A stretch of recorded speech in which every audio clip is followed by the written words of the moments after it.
I know we have a lot of new people here and new people watching us online, so I want to introduce myself a little bit. Some of you might not know who I am. Again, my name is Shelly Walker. I am married to the best man in the world. Sorry, everybody else. I got him.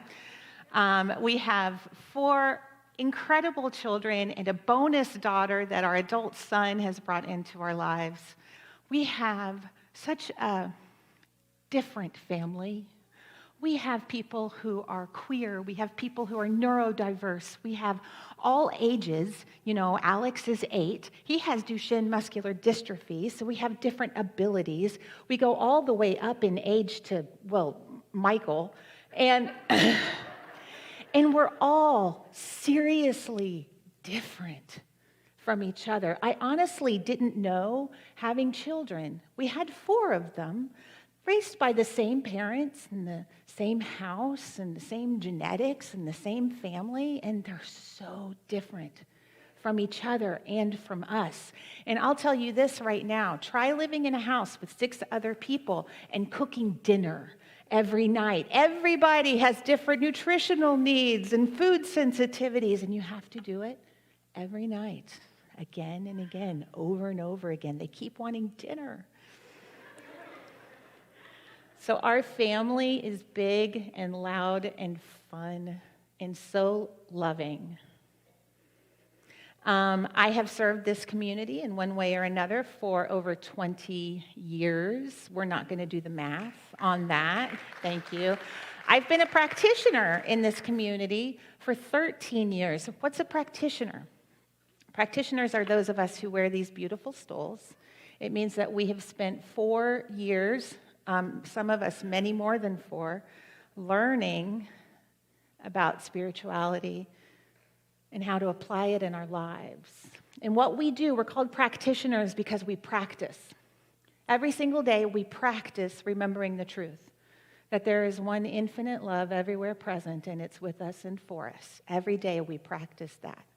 And that way, when you need prayer, you can come to us and we can know, no matter what is going on, we can know that truth for you. That's what a practitioner is. Somebody who practices knowing the truth so we can know that truth with you. So, sometimes it's easier to remember that absolute truth of God's love everywhere present. Sometimes it's easier than others. I've been struggling with it a little bit. And I'm going to share about that with you. Does that make me a bad practitioner? No, I am an excellent practitioner. Thank you very much. Because we practitioners are also human. And we get to have all of the feelings and experiences that everyone else does. So I'm going to share with you a little bit about some of that. I'm having a hard time knowing divine love is present in Ukraine today. I'm having a hard time remembering that divine love is present in the Kremlin today, guiding and directing life. I'm having a hard time with that one. It's hard sometimes to look at the world in curiosity and wonder and remember God at the center of it all. It gets hard. And that's the big macro version of it, but there's also this micro version of it, the personal version of these kinds of difficulties. Like for me personally, this week, when the transportation mask mandate was struck down, that meant it was no longer safe for me to go travel to visit my elderly parents, who I haven't seen since before the pandemic. You know, that was hard. That was really hard for me. I was devastated.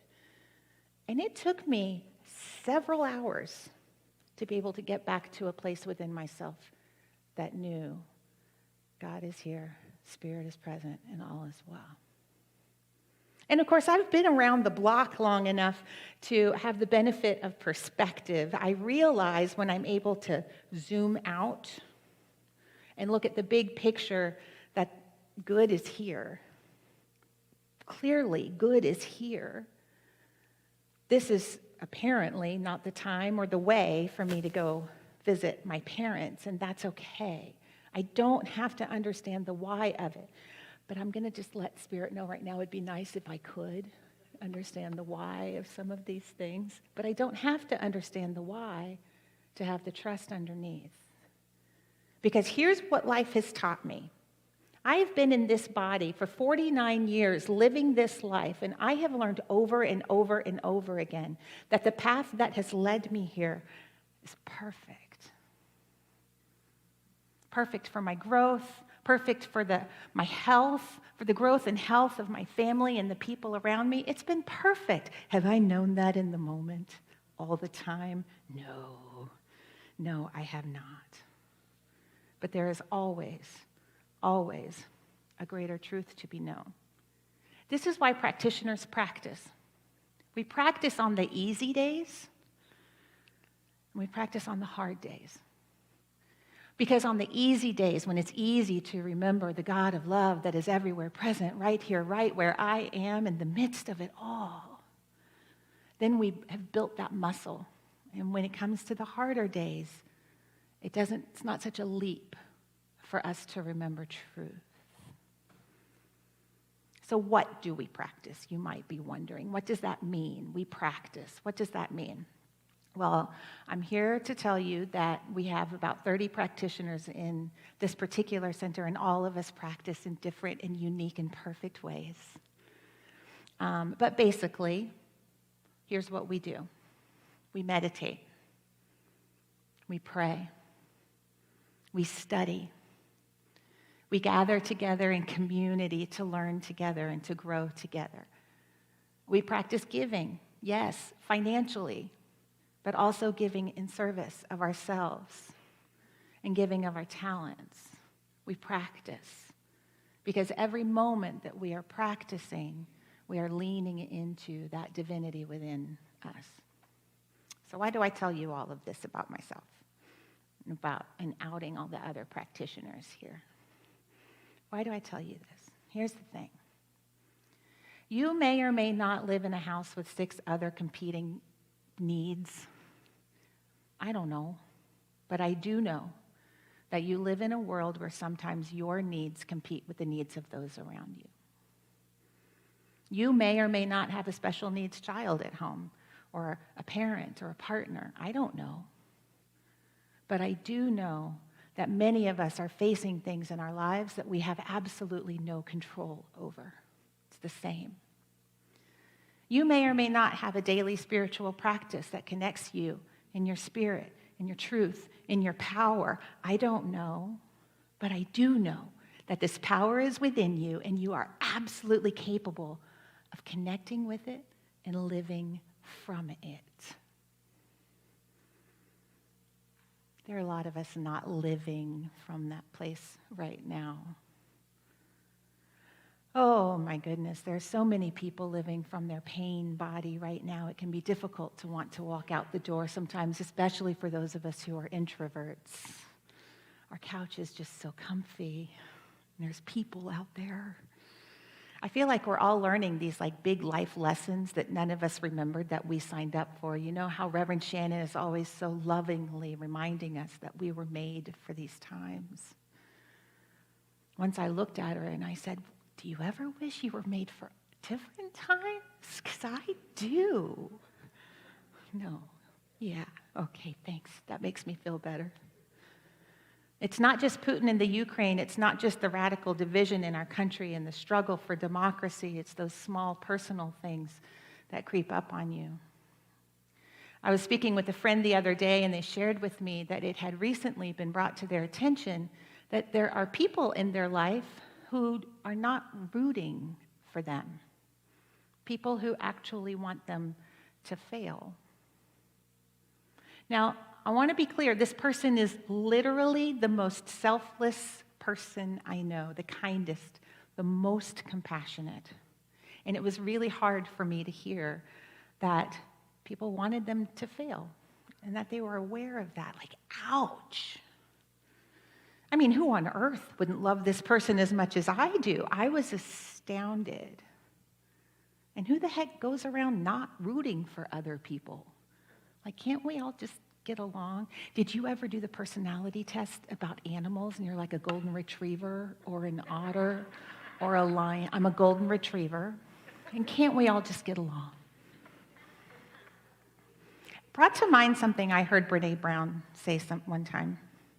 She said when her children are old enough to start having relationships outside of the family, 3rd, 4th, 5th grade, she tells her children that they have a candle, they have a flame that they carry with them everywhere they go. And it's the flame of their spirit.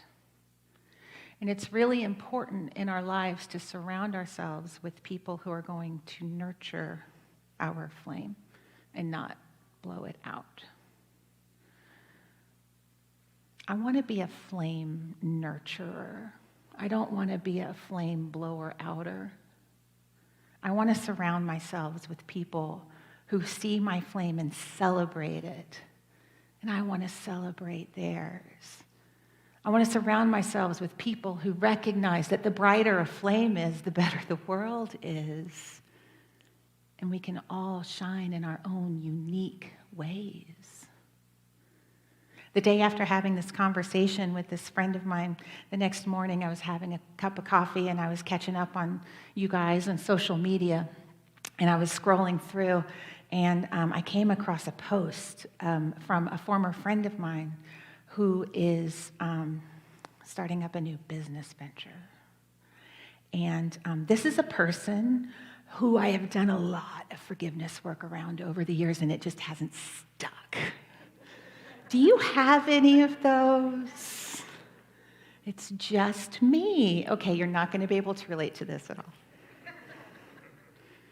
I keep this person in my social media post because I'm committed to doing that forgiveness work. I need that for me, right? So I like these occasional reminders that this person exists and I have some work to do. I don't do that with everyone, just this person in particular. So this post came up, they're starting a business, and I got real sick to my stomach, and my internal dialogue went downhill real fast. And I caught myself. And I went, my God, I am hoping this person fails. Ouch. Ouch. Boy, did I feel small in that moment. But guess what?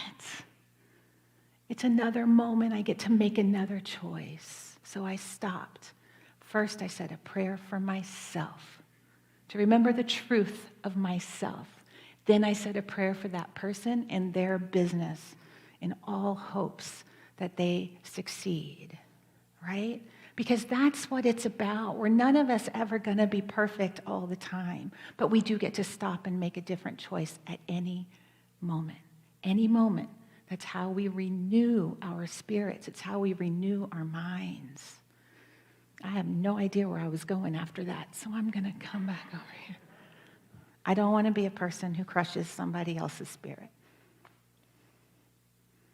Albert Einstein once said, a human being experiences themselves, their thoughts and feelings, as something separated from the rest, a kind of optical delusion of consciousness. This delusion is a kind of prison for us, restricting us to our personal desires and to affection for a few persons nearest to us. Our task must be to free ourselves from this prison by widening our circle of compassion, to embrace all living creatures and the whole of nature in its beauty. Our separation from each other is an optical illusion. When something vibrates, the electrons of the entire universe resonate with it. Everything is connected. The greatest tragedy of human existence is the illusion of separateness, he said. The greatest tragedy of human existence is the illusion of separateness. Our separation from each other is an optical illusion. I cannot wish harm to this person over here and be separate from that vibration for them. We cannot continue to harm our planet, our mother, and think that we are holding ourselves separate from that vibration of harm. We cannot continue to turn a blind eye to the injustices in this world and believe that we are in some way separate from that injustice. Mystics have been teaching this for literally thousands of years, and now science is proving it to be true. Quantum physics is showing exactly how we are all intertwined, how an electron vibrating over here affects an electron over here and everyone in between. Our own Reverend Shannon has been delving into this a lot lately, and she has a class that is starting next week. I'm so excited for this class. It's called Angels, the Quantum Field, and New Thought. And it's exactly about this evolution in understanding, in this concept of oneness.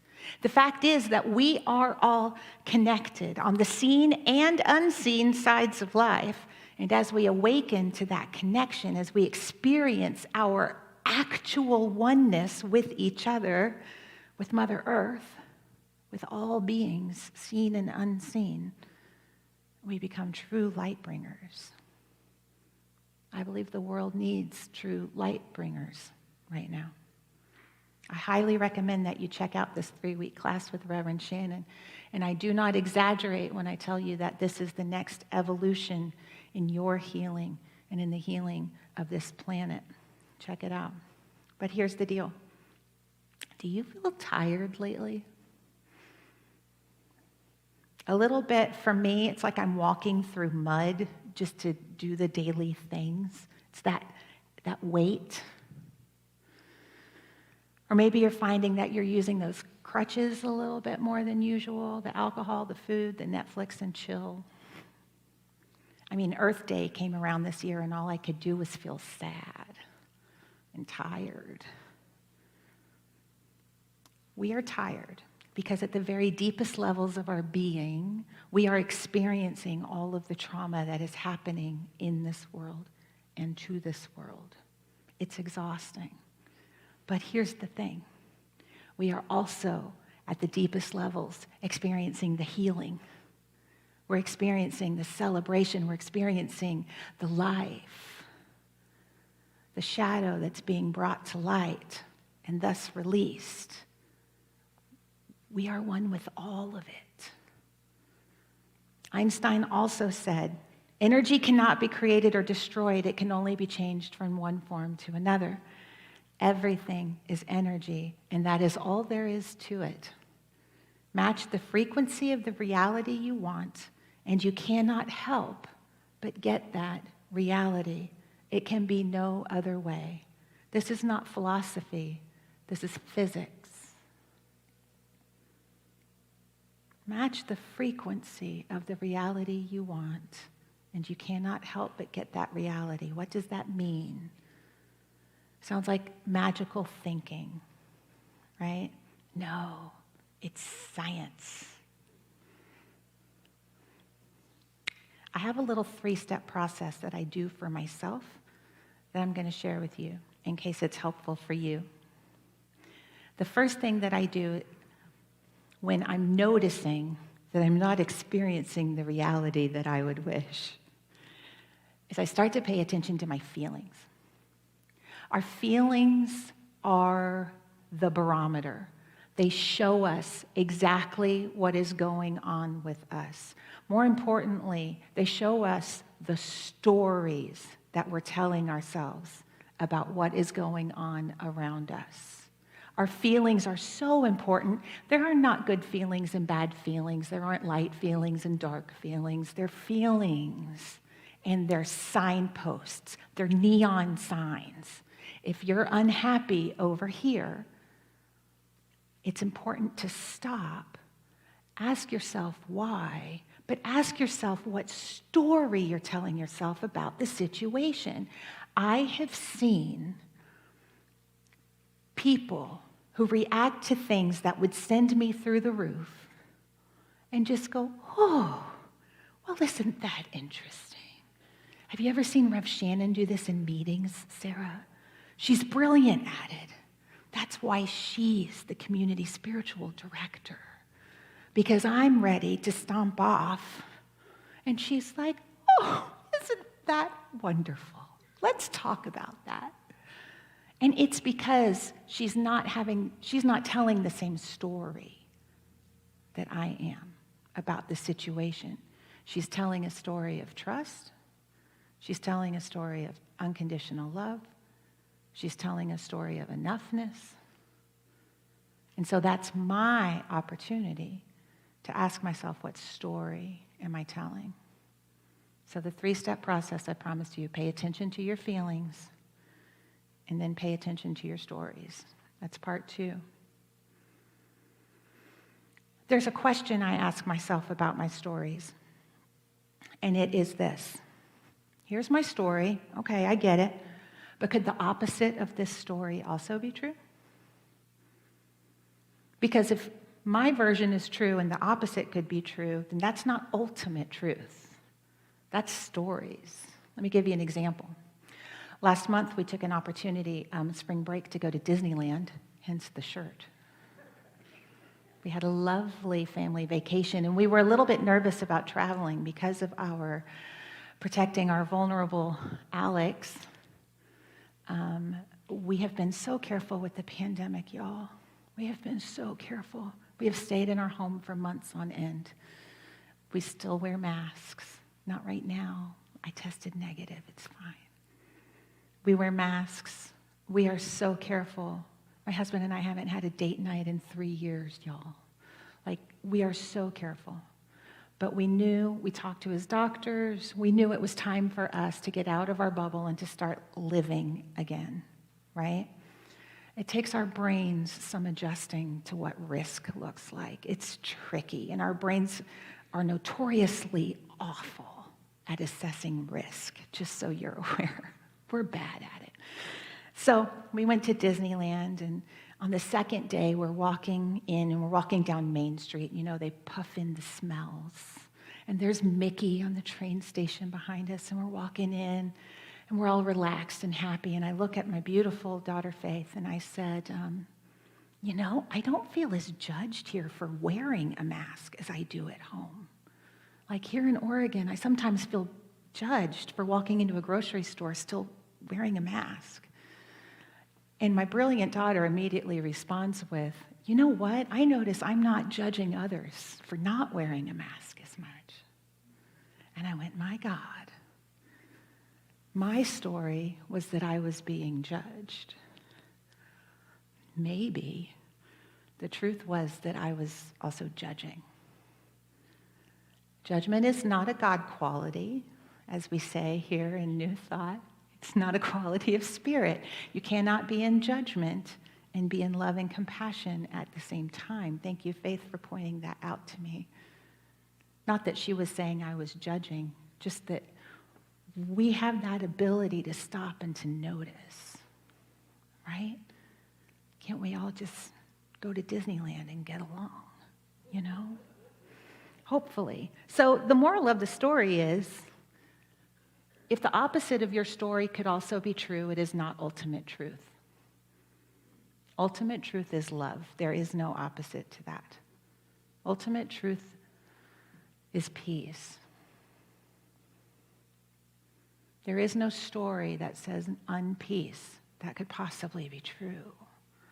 And so we get to pay attention to our stories, pay attention for those ultimate truths.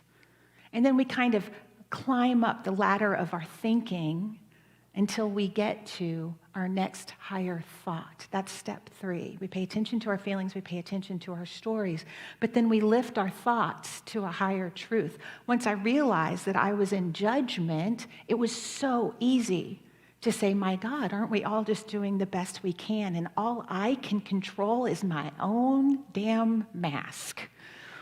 Why am I worrying so much about what everyone else is doing? I get to move to compassion. I get to move to unconditional love. I get to move to trust. I'm okay. Spirit has got this. I'm doing all that I can do, and that's all I can do. It's okay. There's a wonderful verse in the New Testament of the Bible in the book of Romans. It's one of my favorite verses in all the Bible. It says, do not conform any longer to the pattern of this world, but be transformed by the renewing of your mind. Do not conform any longer to the pattern of this world, but be transformed by the renewing of your mind. The transformation of our mind, this lifting to a higher vibration, happens when we pay attention to the stories that we are feeding our very susceptible brains, because they really want to believe everything you say. They really do. We're really good at believing our own stories. And here's the thing. The foundation of all of this, is exactly what practitioner B spoke to earlier. It's trust. We do our daily spiritual practice because it builds a relationship of trust with the divinity within us, that which does know. I don't know. God knows. Divinity within me knows. I don't need to know where the wind blows, because God knows. Remember that song? So beautiful.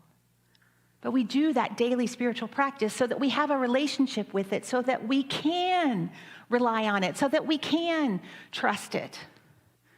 How many of us, when we were young and dumb, jumped into relationships with people and trusted them right away without learning they were trustworthy and got what? Hurt, right?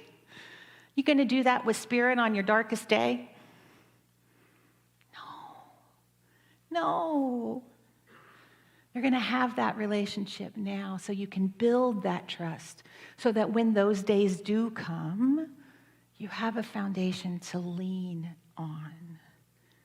We study and learn because there is something innate in us that thrives when we are curious about the nature of life. We give financially because it helps us to build that trust. And you know, that trust is with ourselves. I am enough, therefore I have enough and enough to spare. What? I have to trust myself in that enoughness to be able to give. Guess where that enoughness comes from? It's not going to come from your Harper's Bazaar magazine. That enoughness comes from knowing who you are and whose you are, right? Spirit. Spirit. You're stardust with skin. How glorious are you? Of course you're enough. And we get to practice enough. These practices build trust in the same way that trust is built in all of our relationships. We get to know each other's hearts. We learn how to trust each other. We learn who is trustworthy, and we learn to be trustworthy. It's a relationship, and it's a relationship with Spirit. And so I invite you this week to explore the roots of your trust. Trust in yourself, trust in Spirit, trust in the world around you. There's a lot to explore here right now, right? But in that exploration, I invite you to partner with the divine, to explore from a place of curiosity.